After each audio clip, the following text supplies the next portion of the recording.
Bonsoir à tous, bonsoir les amis. On se retrouve pour cette 4e édition du live du salon et on est toujours aussi excités, aussi contents de vous retrouver. Cette fois-ci, nous allons parler des tendances vidéo. On a abordé ensemble les tendances matérielles, tendances logicielles. On a l'inspiration, oui, la culture photographique. Et donc là, maintenant, tout de suite, on est sur les tendances vidéo. Eh bien, qui veut lancer le bal? L'an dernier, même sujet, j'aurais tout de suite dit le 4K. Il faut être au 4K. L'an dernier, j'avais acheté un Lumix LX100 parce que je voulais commencer à faire mes blogs en 4K. 4K génial, ça permet ensuite de recadrer même si on diffuse en Full HD. C'est le format du futur. Il s'est passé un an. J'utilise plus le Lumix LX100 et c'est pour ça que je voulais dire que finalement le 4K, j'en suis revenu déjà. Et j'utilise ce petit boîtier, c'est un EOS M6 à cause tout simplement d'une fonction, une mise au point incroyable, Dual CMOS qui permet une mise au point. Je lève ici l'écran, j'appuie n'importe où sur l'écran, il fait la mise au point, il me suit. La mise au point pour moi était bien plus importante que le 4K. En tant qu'opérateur seul, pour moi ça a été un vrai changement. Du 4K flou, c'est moins bien que du Full HD net. Retenez ça. Ah, celle-là, elle est bonne. Est-ce que quelqu'un veut apporter une remarque par rapport à ça ou enchaîner sur un autre sujet? Guillaume, c'est vrai que bon, tu es photopassion, mais c'est un site sur lequel tu parles aussi beaucoup de vidéos. Donc tu as une certaine expertise à ce niveau-là. Alors on t'écoute. Mais bien sûr. Sur le matériel, quoi dire? La première, c'est que évidemment tous les constructeurs sont passés au 4K. Aujourd'hui, on dépasse même le 4K avec du 4,5, voire voire du 8K, ouais, voire du 8K. Effectivement, il y a un produit pour moi qui se démarque ici, mais c'est dans mon usage, pas forcément de blog pour le coup, mais plus pro, qui est le GH5, qui reste une caméra, qui reste un appareil photo, un châssis d'appareil photo, mais pour moi, ils ont beaucoup plus axé la partie vidéo.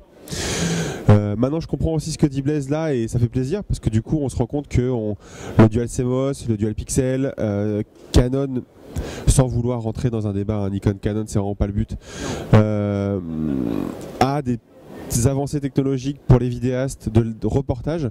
C'est pour ça que pour parler de Canon sur le 5D 4 qui a été plus ou moins bien perçu à l'époque par les vidéastes, pour avoir discuté pas mal avec Canon, c'est un boîtier qui est là pour faire du reportage et dans aucun cas de la réalisation de cinéma. C'est très clair et c'est l'aspect vendu. Donc ça me va bien. Et après la vidéo, je trouve qu'on est content parce que finalement on a des sondes. On a du DJI qui est là avec une cage magnifique, on en reparle un peu. On a là-haut pas mal de filtres. On a Nissi qui a un stand énorme de filtres photo et vidéo, mais qui est quand même... On a des gyrostabilisateurs qui sont pas des DJI, qui sont d'autres marques, sur d'autres stands. Et après... Non, je peux pas, j'ai plus le nom en tête. C'est du live. Ouais. J'ai plus les noms en tête, mais je suis allé les voir tout à l'heure. Feiyou, Zenmuse. Alors Zenmuse, oui. Après, tu as le crâne qui est pas présenté ici, d'ailleurs mon grand regret. Donc la vie. Feiyou, que je trouve très bien aussi. Voilà. Feiyou, si on n'a pas bien entendu dans le micro, c'est. Voilà, après sur la vidéo je peux en parler 2 heures donc on va s'arrêter là, mais peut-être qu'on peut avoir d'autres... En tout cas aujourd'hui la vidéo est intégrée au réflexe et c'est acquis. C'est quelque chose d'acquis et ça ne sortira plus du catalogue tarif, enfin du catalogue produit. Qu'est-ce que je peux dire sur la vidéo? J'aime pas la vidéo à la base. Voilà, alors ils le savent tous, donc maintenant vous le savez aussi. Non, j'aime pas la vidéo parce que je suis photographe à l'origine, mais parce que je trouve que la vidéo c'est long, c'est compliqué, c'est lourd, il faut monter, c'est pire que le post-prod, enfin post-prod vidéo c'est pire que post-traitement en photo. Donc voilà, il y a plein de contraintes pour moi qui opèrent seul surtout. Alors c'est peut-être ça que je voudrais dire, c'est que je vois le sentiment que j'ai, mais je suis assez mal placé pour parler de vidéo, mais le sentiment que j'ai, c'est que on a des progrès technologiques dans le matériel aujourd'hui où on a la 4K, la 8K, la je sais pas combien de K et tout le reste qui font que les constructeurs nous disent bon, on a des modules vidéo très performants. Je trouve que ce qui manque peut-être, mais dites-moi si je me trompe, c'est plus de l'ergonomie, du confort d'utilisation. C'est-à-dire que le photographe qui veut faire une vidéo assez sympa, eh bien moi l'expertise que j'en ai qui est quand même proche de pas grand chose aujourd'hui, que ce soit sur un réflexe Nikon ou d'autres marques, c'est que ça reste encore compliqué. Il y a encore les problèmes de mise au point, autofocus, où on sait que c'est difficile parce qu'on a toujours ce bruit d'AF. Alors chez Nikon on a de l'AFP sur les optiques qui compense, mais c'est pas encore ça. J'ai fait pas mal de tests en vidéo sur les réflexes Nikon où le suivi de visage, par exemple l'AF, quand on se déplace dans le viseur, bah, l'AF il a quand même tendance à nous perdre, voilà. Et donc je suis pas dans une problématique de tournage de type cinéma, ou je sais pas quels sont les bons termes, mais si je veux tout bêtement enregistrer une vidéo sur ma chaîne avec un réflexe, et ben tout seul j'ai du mal à gérer. Et je trouve que c'est dommage, que peut-être qu'il manque encore des fonctions de cet ordre-là qui permettent de faciliter la vie. Donc là, tu donnes des pistes, mais c'est peut-être un axe de développement pour les constructeurs. Je n'ai pas prétention à dire aux constructeurs ce qu'ils ont à faire, mais c'est peut-être un axe où alors je me plante complètement. Je ne sais pas ce que vous en pensez. Moi je suis assez d'accord avec toi, mais moi, je suis comme toi Blaise, Jean-Christophe. Ouais. C'est que clairement moi je suis photographe et pas vidéaste, et pour la simple bonne raison que pour faire de la vidéo il faut déjà avoir un schéma en tête, il faut avoir un script en tête, et il ne suffit pas d'appuyer sur le bouton de tournage pour que ça fasse des vidéos, et donc des belles vidéos. Et après on en fait quoi? Ça dure des plombes, on le montre à des gens, c'est pas intéressant, donc il faut avoir un vrai savoir-faire. Moi j'aimerais franchement un logiciel qui puisse aider, peut-être une tendance, qui puisse le faire un jour, qui puisse aider les vidéastes à avoir justement un script. Il y avait Apple, enfin peut-être qu'ils le font encore toujours, dans leur iPad, ça s'appelle, comment s'appelle ce petit iMovie, qui en fait propose des plans, c'est-à-dire que pendant 8 secondes, vous allez tourner un plan large, 2 secondes, un plan serré. Un didacticiel qui dit plan par plan ce que vous avez à faire. Je trouverais ça génial. C'est que sur les iPads ou iPhone. Donc du coup, c'est assez limité en termes de qualité. Enfin, les qualités vidéo sont très bonnes, mais je veux dire, c'est aussi peut-être répétitif. Mais je veux dire, il faudrait peut-être intégrer dans les appareils, les caméscopes ou les réflexes qui font des vidéos, intégrer ce genre d'aide à tourner des vidéos. Et ce serait, je trouve, une vraie avancée pour aider les producteurs de contenu à faire du contenu intéressant et pas plan et pas long et pas chiant, quoi. Voilà. Et ça, ce serait une vraie avancée, je trouve, logiciel. Absolument, et j'ai d'ailleurs ma fille de 10 ans qui a fait exactement ça. Elle a passé une journée extraordinaire sur la plage avec une copine, son iMovie a créé des séquences et ça l'a fait vibrer, elle a montré ça à tout le monde et elle était incroyablement fière. Elle avait un plaisir incroyable à faire ça. Je veux me tourner vers vous tous parce que je pense que cette notion de plaisir, elle est clé. On fait de la photo avec un grand plaisir parce qu'on a du plaisir à partager, parce qu'on a du plaisir à regarder ce qu'on arrive à capturer. Et j'aimerais vous inviter à vraiment prendre des vidéos parce que c'est une toute autre dimension aussi. C'est l'animation de vos photos. On peut prendre de la vidéo avec nos réflexes, moi j'ai découvert ça avec le drone cette année, et ça va nous amener dans des retranchements, des endroits qu'on n'explore pas en photographie. J'ai entendu JC qui était un peu flemmard, qui voulait pas faire du montage vidéo. Je comprends très bien, mais au départ, tu avais tes 200 photos aussi, tu voulais pas non plus les importer sur Lightroom, c'est arrivé. Et donc il y a cette courbe d'apprentissage qui est là, et quand on est encore jeune et vibrant et plein de créativité, cette courbe d'apprentissage, elle ne nous fait pas peur. Et j'ai confiance dans vos lecteurs que vous n'avez pas peur de gravir cette courbe d'apprentissage, au contraire, vous allez avoir plaisir à la gravir. Ouais. Bon alors, je suis obligé de répondre. Alors, bon, je suis ni jeune ni vibrant de créativité, mais c'est pas tant le montage qui me gêne. Je comprends bien, je fais du post-traitement en photo, je fais du post-traitement en vidéo, ça me paraît logique. Donc c'est pas tant ça qui me freine, et quelque part j'aurais presque envie de dire que même si c'est pas ma sensibilité, ça m'est pas si difficile que ça de dire je drop mes rushs dans mon logiciel là et puis je fais mon truc. C'est plus que si j'ai dans une série photo, j'ai une photo qui est pas bonne, bah c'est pas grave, elle est pas bonne, je la vire et puis la série se fait quand même.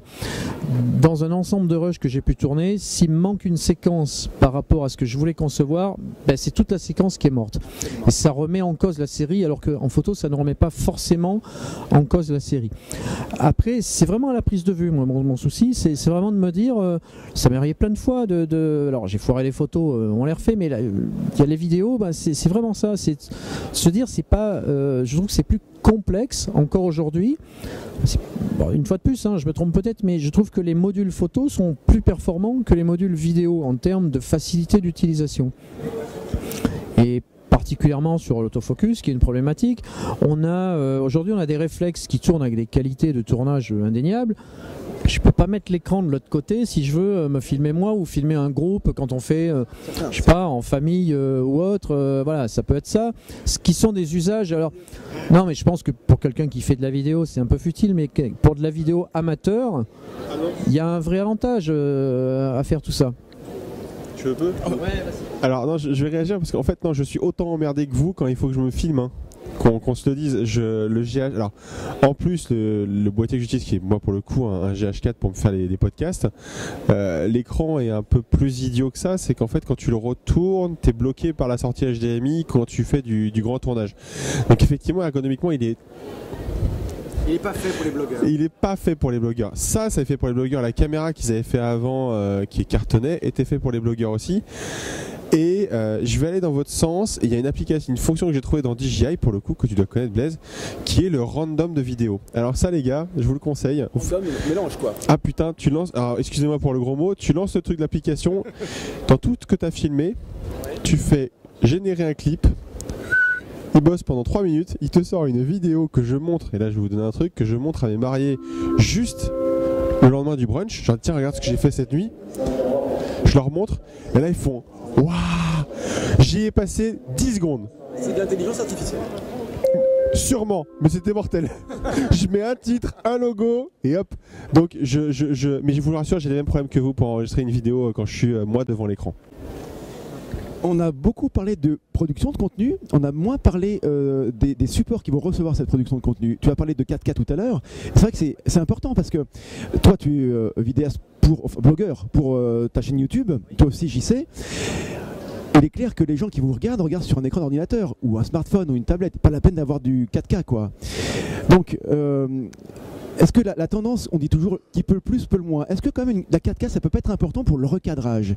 Je veux dire, dans une vidéo, si tu veux faire tu filmes en 4K, tu veux faire un zoom sur un sujet, sur un objet particulier ou pour faire un focus sur un truc, en pouvant recadrer sur de la 4K, tu as quand même de la marge quoi. Avec ça, tu as un peu moins de marge peut-être, non? Du coup. Enfin, c'est ce que j'ai dit au début, hein. J'ai commencé avec ça.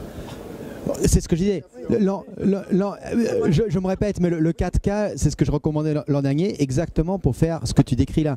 Du recadrage, je me mettais en 4K, je vous filmais tous les deux, et après ça me permettait de faire un grand plan sur ton visage, puis celui-là, une caméra, 3 angles. Donc ça, c'était parfait. Mais mon angle, s'il est flou, j'ai pas 3 angles, j'ai rien. Oui, mais la difficulté d'être un opérateur seul et être devant la caméra, je me suis retrouvé au salon de la photo l'an dernier à faire des plans qui étaient inutilisables, et c'est là que j'ai dit le 4K c'est fini, c'est fini. C'était pas un problème de 4K, c'était un problème d'utilisation complète. Ouais, et je crois que ce qu'il faut voir, c'est que on est en train de parler ici de vidéos plutôt amateur. Alors je pense que s'il y a des pros de la vidéo qui nous écoutent, ils vont peut-être se dire ils n'ont rien compris parce que de toute façon c'est pas comme ça que ça marche. Mais si je pense aux gens qui m'écoutent plutôt sur Nikon Passion, on est plus dans un monde d'amateurs qui essayent de dire tiens, est-ce que ça pourrait pas remplacer le caméscope familial qu'on avait avant, tout ça. Donc oui, techniquement parlant ça le remplace. Maintenant les usages, c'est ce qu'on est en train de se dire, c'est que le caméscope on était tout seul à filmer, il n'y a pas le cadreur, le monteur, l'éclairagiste, le machin, le truc, il n'y a pas une équipe de production. Et aujourd'hui, on utilise son réflexe de la même façon, en se disant finalement, je suis toujours tout seul avec mon matos et je fais mes vidéos. Et c'est en cela que je pense que les progrès de la technique pourraient peut-être aller autant dans le sens de la facilité d'utilisation que de la qualité de l'image. Et je trouve que les constructeurs ont beaucoup axé les développements sur la qualité de l'image, peut-être un peu moins sur la facilité d'utilisation. Merci les amis, ça n'a pas été très fluide par moment, mais en tout cas on a dit ce qu'on avait à dire, c'est super. On vous donne rendez-vous pour demain, le dernier live du dernier jour du salon. C'est bon pour tout le monde? C'est bon, super. Ciao, ciao, merci.